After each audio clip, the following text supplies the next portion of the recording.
Hello guys, welcome back to my YouTube channel. और आज की वीडियो में मैं आप लोगों के साथ शेयर करूंगी कुछ बहुत ही इंपॉर्टेंट टिप्स जो कि हैं इंटरनेशनल स्टूडेंट्स के लिए। तो अगर आप कनाडा में नए आए हैं और अभी आप एक स्टूडेंट हैं तो आपके लिए ये टिप्स बहुत ज़्यादा यूजफुल होंगी आपकी कॉलेज लाइफ के लिए और आपकी डे टू डे लाइफ के लिए भी। So let's start this video. तो जो हमारा फर्स्ट टिप है वो है डाउनलोड एप्स। अगर आप कॉलेज जाते हो तो आपको जो आपकी बस है उसकी जो ऐप है वो आपके फ़ोन में होनी चाहिए। जैसे कि यहाँ पे BC ट्रांजिट ऐप है। इसके अलावा कजीजी ऐप होती है जो घर वगैरह ढूंढने के काम आती है। तो फेसबुक मार्केट प्लेस हो गया, उसमें भी आप घर देख सकते हो या फिर कोई यूज्ड सामान जो आपको चाहिए कम प्राइसेस में। तो ऐसी ऐप्स जो होती हैं वो आपके फ़ोन में होनी चाहिए। इसके अलावा कुछ ऐप्स होती हैं जो आपको स्टडी में भी हेल्प करती है, तो वो आप अपने क्लासमेट्स या फिर अपने प्रोफेसर्स वगैरह से बात करके डाउनलोड कर सकते हो। तो कोई भी इंपॉर्टेंट ऐप है वो आप अपने फ़ोन में ज़रूर डाउनलोड करके रखें। तो सेकंड टिप है apply for jobs as soon as possible. अगर आप कनाडा में एज ए स्टूडेंट आए हो तो आप जब अपनी क्लासेस शुरू करते हो तो साथ ही साथ में आप अपना रेज्यूमे वगैरह बिल्ड करो और जॉब्स देखना शुरू करो। अपने क्लासमेट से पूछो, अपने प्रोफेसर्स वगैरह से पूछो या फिर आपका कोई नोन है उनसे भी आप पूछ सकते हो कि कौन कौन सी जॉब्स जो बेनिफिशियल है। बाकी आप यूट्यूब पे मेरा चैनल देख सकते हो और भी बहुत सारे यूट्यूब चैनल्स हैं, उनको जाके देख सकते हो। इंडीड वगैरह पे आप सर्च कर सकते हो। तो जब जब भी आप अपनी क्लासेस शुरू करते हो उसी दिन से आप अपनी जॉब्स भी ढूंढना शुरू कर दो ताकि आप फर्स्ट कम फर्स्ट सर्व का जो बेनिफिट ले सकें, क्योंकि आपके साथ और भी बहुत स्टूडेंट्स आते हैं जो अप्लाई करते हैं जॉब्स के लिए।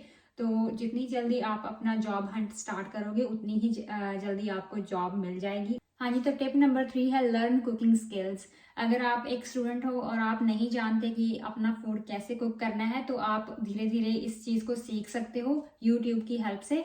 तो आप जो भी अपना डे टू डे लाइफ में अपना फूड खाते हो, इसके अलावा भी अगर आपको कोई चीज़ है जो खानी पसंद है तो यूट्यूब पे सारी रेसिपीज अवेलेबल हैं। तो बहुत ही बेसिक से स्टार्ट करें एंड आपकी जो कुकिंग है वो डे बाय डे अपने आप इम्प्रूव हो जाएगी। I am the proof. So मैंने अपनी 99% जो कुकिंग है वो कनाडा में आके सीखी है। तो ये एक बहुत ही बेनिफिशियल चीज़ है।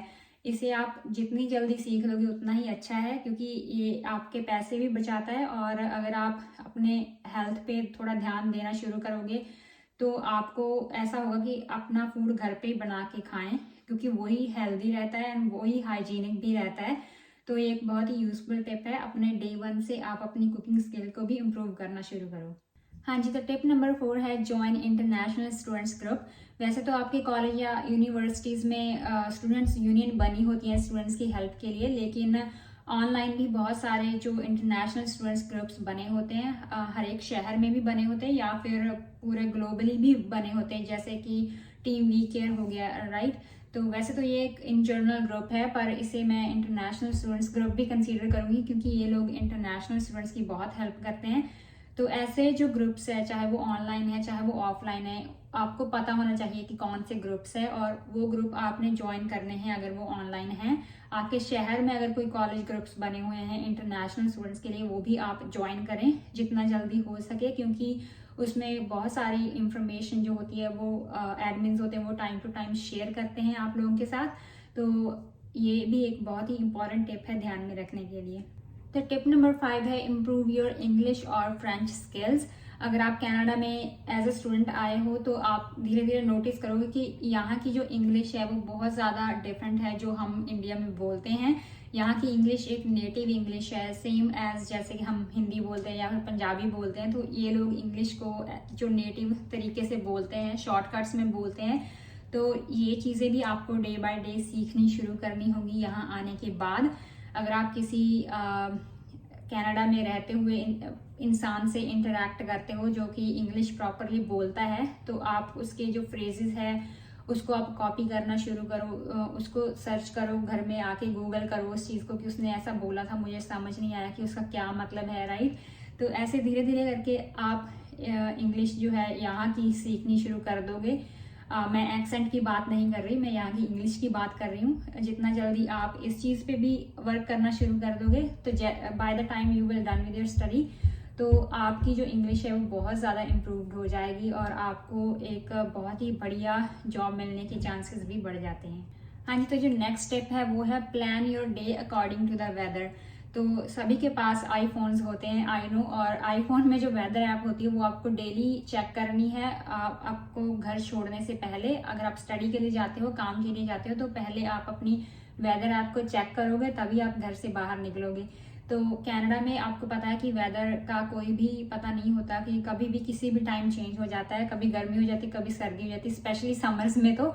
लेकिन ठंड में तो बहुत ज़्यादा ठंड होती है, तो उसमें हम लोगों को रेन या फिर स्नोफॉल का ध्यान रखना होता है। तो जो वेदर एप्स है वो 99% एक्यूरेट होती हैं, अगर आप डे के हिसाब से देखो तो घर से निकलने से पहले आप वेदर ऐप चेक करो और उसके अकॉर्डिंग ही आप अपने कपड़े पहन के जाओ। तो ये एक बहुत ही यूजफुल टिप है जो मैं आज तक यूज़ करती हूँ और सभी को यूज़ करना चाहिए। तो ये भी आपके लिए बहुत ज़्यादा बेनिफिशियल होगी। तो हमारा नेक्स्ट स्टेप है अंडरस्टैंड एकेडमिक रूल्स। अगर आप एक इंटरनेशनल स्टूडेंट हो तो आपको पता होना चाहिए कि कनाडा में या किसी भी फॉरेन कंट्री में आप गए हो तो वहाँ का जो एकेडमिक जो सिस्टम है वो कैसे काम करता है, ग्रेड्स सिस्टम कैसा है, या फिर साइटेशन स्टाइल्स वो कैसा है, और अटेंडेंस या फिर प्लेजरिज्म के रूल्स क्या क्या हैं, ये सभी चीज़ें आपको पता होनी चाहिए। अगर मैं बात करूँ अटेंडेंस की, तो अटेंडेंस को लेके यहाँ के कॉलेजेस बहुत ज़्यादा सीरियस रहते हैं। आपकी अटेंडेंस कंप्लीट होनी चाहिए, आपको अटेंडेंस के मार्क्स भी मिलते हैं। और जो प्लेजरिज्म है, आप न्यूज़ सुनते ही रहते हो ना कि स्टूडेंट जो है प्लेजरिज्म की वजह से वो फेल हो गए, या फिर असाइनमेंट्स जो है वो कॉपी पेस्ट हो रही थी तो उसकी वजह से स्टूडेंट्स को फेल कर दिया गया सेमेस्टर में से या फिर सब्जेक्ट्स में से। तो इन दो चीज़ों को लेके कनेडियन गवर्नमेंट तो बहुत ज़्यादा स्ट्रिक्ट है। तो ये चीज़ों का आप ध्यान रखो, अपनी जो स्टडी है उसे ऑनेस्टली करो, अपनी असाइनमेंट खुद से बनाओ, एंड अपनी अटेंडेंस का भी ध्यान रखो। काम के चक्कर में अपनी कॉलेज या फिर क्लासेस मिस ना करो। हाँ जी, तो जो नेक्स्ट स्टेप है वो है use free resources of your college और यूनिवर्सिटी। अगर आप यूनिवर्सिटी या कॉलेज में अभी पढ़ रहे हो तो आपको बहुत सारे फ्री रिसोर्सेज अवेलेबल होते हैं, जैसे कि आप वहाँ के एकेडमिक एडवाइज़र जो होते हैं तो आप उनसे जाके बात कर सकते हो। इसके अलावा आप लाइब्रेरी वगैरह भी यूज़ कर सकते हो।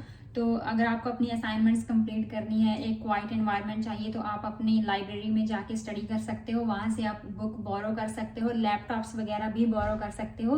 तो ये सारे free resources as a student आपको दिए जाते हैं, तो आपको इनका पूरा जो बेनिफिट है वो लेना चाहिए। तो अपने कॉलेज में जब आप जाते हो तो ध्यान रखो कि आपको कौन कौन सी फ्री सर्विसेज कॉलेज की तरफ से मिल रही हैं, और जो भी फ्री सर्विसेज की आपको ज़रूरत है उन चीज़ों को आप ज़रूर यूज़ करें, क्योंकि वो आपकी फ़ीस में इंक्लूडेड है।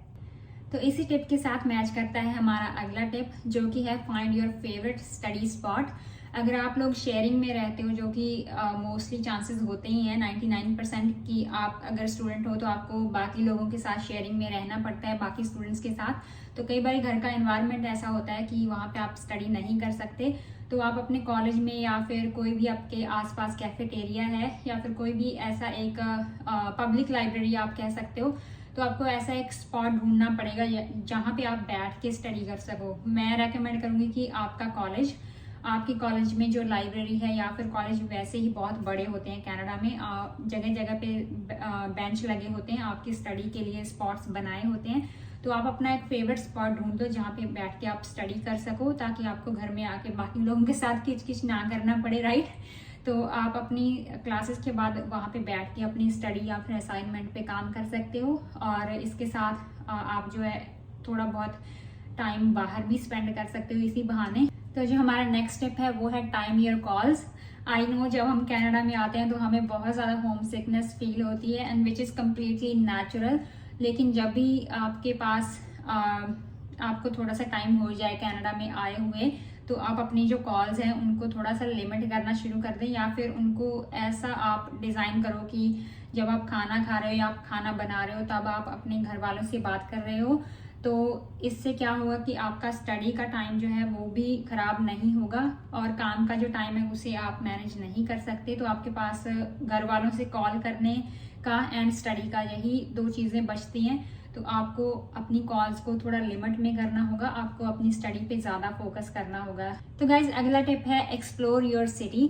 अगर आप इंटरनेशनल स्टूडेंट हैं तो ज़रूरी नहीं है कि आप सिर्फ वर्क या फिर स्टडी पर ही फोकस करो। जब भी आपके पास फ्री टाइम हो, आप अपने फ्रेंड्स के साथ अपना शहर है वो घूमने जाओ, अपने शहर का जो एरिया है वो एक्सप्लोर करो कि कौन सा एरिया सस्ता है, कौन सा महंगा है, कौन सी साइड ज़्यादा सेफ है और कौन सा एरिया जो अनसेफ है, एंड कौन कौन सी अम्यूनिटी है आपके शहर में और कौन कौन सी नेचुरल पार्क्स वगैरह हैं आपके शहर में देखने लायक। तो ये सब चीज़ें आप जो है धीरे धीरे एक्सप्लोर करना शुरू करो।